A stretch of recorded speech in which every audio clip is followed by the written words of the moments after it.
Chapter 138. The Weight of Trust. The air in the High Council chamber grew heavy, the kind of quiet that usually preceded a storm. Rows of stone seats arched toward the vaulted ceiling of the air palace, filled with council members who wore their authority like iron plate. At the center stood King Kuro, King Kai, and King Kosuke. The tournament was meant to be a display of unity. One of the younger counselors ventured, breaking the tension. Instead, we were dragged to the brink, but a victory was claimed.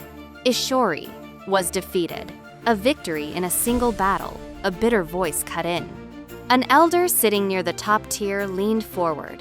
He had long, stark white hair framing a weathered face, his sharp brown eyes scanning the three kings with cold judgment. Yes, but the sad truth is, you all claim we won because of her, because of that female-like conqueror. Before Kuro could answer, the heavy double doors of the chamber creaked open. Raito walked in, his presence immediately drawing sharp glares. "How rude," one elder whispered under his breath to his neighbor, walking in unannounced. Right behind Raito came Shia. She walked slowly, her steps silent against the polished stone. The bright white conqueror armor she had worn in the arena was gone. In its place, she wore an elegant, midnight black suit with subtle medieval cuts, fitting closely yet allowing absolute mobility. The sheer contrast was jarring, and a ripple of hushed gossip instantly spread through the council benches. King Kosuke was the first to break the mounting silence. Resting his hands on his chair, he nodded toward her. "Welcome, Shia." Shia offered only a weak, subtle bow of her head, her eyes remaining guarded. Kosuke turned his gaze to the council. She was a conqueror, yes, but she fought on our side.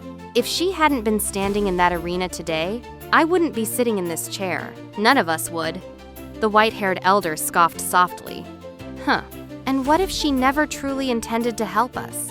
What if this entire display is merely an act to gather intelligence from the inside?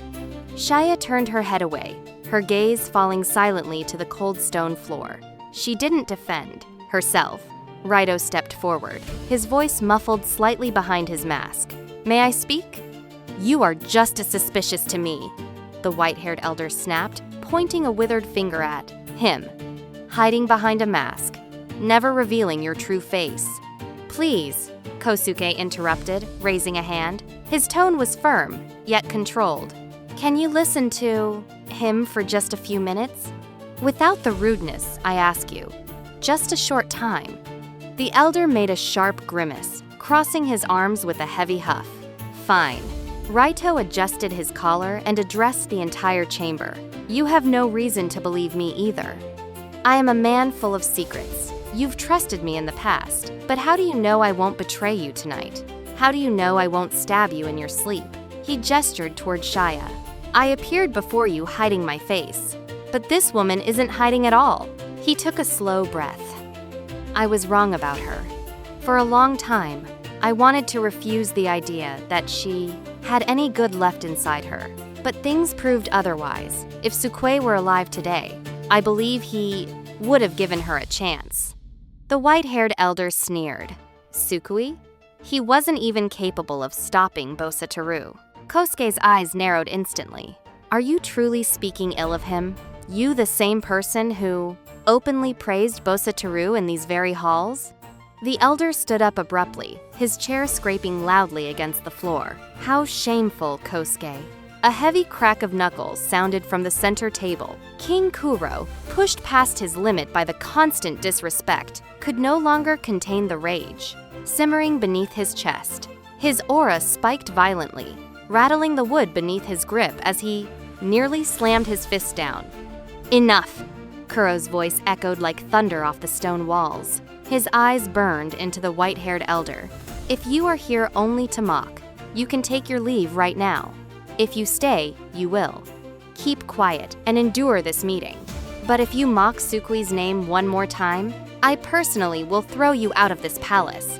The sudden, roaring fury from the usually stoic king shocked the entire room. The white-haired elder's posture collapsed in a matter of seconds.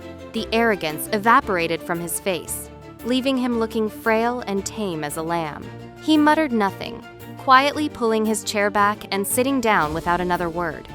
Before the tension could fully settle, the main doors creaked open once more. Suru walked into the council chamber. Surprises rippled through the rows. No one had expected him to step into a political gathering of this scale. Suru paid no mind to the stares. He walked straight to the center platform and began to speak with absolute calm. We carefully analyzed everything that happened in the arena. In fact, we rewatched the entire engagement. Because Risa secretly deployed tiny flying cameras throughout the grounds. I asked her to do this beforehand. He glanced up at the council tiers. The three kings and I spent the entire night reviewing the footage. Hushed whispers broke out among the council members, glancing nervously at one another. And based on what we saw, Suru continued, his voice carrying clearly across the room, the kings recommend that this female past conqueror be appointed as the leader of the chosen heroes against the conquerors. The chamber exploded into loud, chaotic chatter. Counselors leaned over to argue with their neighbors, incredulous glances bouncing off the walls.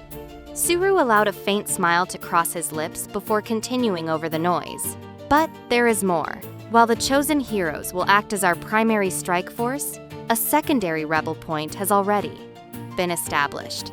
My sister, Risa, her daughter, Kiko, and I will lead it. Risa will be managing our intelligence and technology. He looked toward the high windows overlooking the kingdom's skies.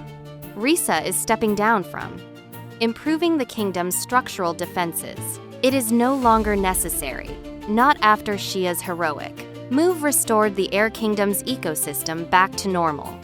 Suru turned back to the crowd. Together, the three of us have formed a secondary resistance line against the Conqueror threat. It is named Delta Storm. The council fell dead silent, completely stunned by the rapid sequence of revelations.